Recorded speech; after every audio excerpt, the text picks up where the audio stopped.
চলমান এসএসসি পরীক্ষা ঘিরে সারা দেশে ছড়িয়ে পড়েছে আন্দোলন। শিক্ষার্থীরা সড়ক অবরোধ করে দাবি তুলেছেন পরীক্ষা স্থগিত এবং শিক্ষামন্ত্রীর পদত্যাগ। রাজধানীর উত্তরা সায়েন্স ল্যাব, ইসিবি চত্বর সহ গুরুত্বপূর্ণ এলাকাগুলোতে পরীক্ষা শেষে শিক্ষার্থীরা রাস্তায় নেমে আসেন। সকাল 10টা থেকে দুপুর 1টা পর্যন্ত পরীক্ষা দেওয়ার পর উত্তরার বিএনএস সেন্টারের সামনে সড়ক অবরোধ শুরু হয়। শিক্ষার্থীদের অভিযোগ, এইচএসসি পরীক্ষার প্রশ্নপত্র অত্যন্ত কঠিন করা হয়েছে এবং পরীক্ষার হলে অতিরিক্ত কড়াকড়ি করা হচ্ছে। তার পাশাপাশি বন্যা ও প্রাকৃতিক দুর্যোগের মধ্যেও পরীক্ষা নেওয়াকে তারা অমানবিক বলে দাবি করছেন।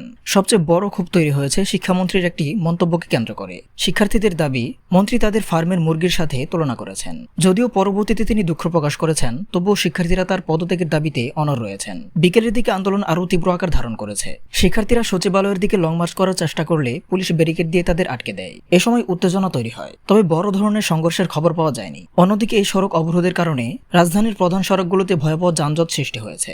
বিশেষ করে উত্তরার 8 লেনের সড়ক দীর্ঘ সময় বন্ধ থাকায় শত শত গাড়ি আটকা পড়ে। অনেক যাত্রী বাধ্য হয়ে গাড়ি ছেড়ে হেঁটে গন্তব্যে রওনা দেন। বিমানবন্দর থেকে আসা যাত্রীদের ভোগান্তি ছিল চরমে। তীব্র গরমে নারী ও শিশুরা পড়েন দুর্ভোগে। কিছু জায়গায় সাধারণ মানুষের সাথে আন্দোলনকারী শিক্ষার্থীদের বাকবিতণ্ডার ঘটনাও ঘটে। পরীক্ষার মান নিয়েও দেখা গেছে ভিন্ন মত। কিছু শিক্ষার্থী জানিয়েছেন, প্রথম পত্রের প্রশ্ন ছিল কঠিন, তবে দ্বিতীয় পত্র তুলনামূলক সহজ হয়েছে। তবুও তারা পরীক্ষা ব্যবস্থা সংস্কারের দাবি থেকে পিছিয়ে আসেননি। এদিকে শিক্ষার্থীদের আন্দোলনের মধ্যে সংসদে গুরুত্বপূর্ণ ঘোষণা দিয়েছেন শিক্ষামন্ত্রী। দুর্যোগে পরীক্ষায় অংশ নিতে না পারা শিক্ষার্থীরা পরে অভিন্ন প্রশ্নপত্রে পরীক্ষা দেওয়ার সুযোগ পাবেন। পদার্থবিজ্ঞান ভুল প্রশ্নের জন্য দায়ীদের সাময়িক বরখাস্ত করা হয়েছে এবং সেই ভুল প্রশ্নের জন্য শিক্ষার্থীদের পূর্ণ নম্বর দেওয়ার ঘোষণা দেওয়া হয়েছে। সব মিলিয়ে একদিকে শিক্ষার্থীদের আন্দোলন, অন্যদিকে সাধারণ মানুষের ভোগান্তি। পরিস্থিতি এখন উত্তপ্ত। দ্রুত সমাধান না হলে পরিস্থিতি আরো জটিল হতে পারে বলে মনে করছেন সংশ্লিষ্টরা। এই পরিস্থিতিতে আপনার মতামত কি? পরীক্ষা স্থগিত করা উচিত নাকি চালিয়ে যাওয়া উচিত? কমেন্টে জানাতে ভুলবেন না।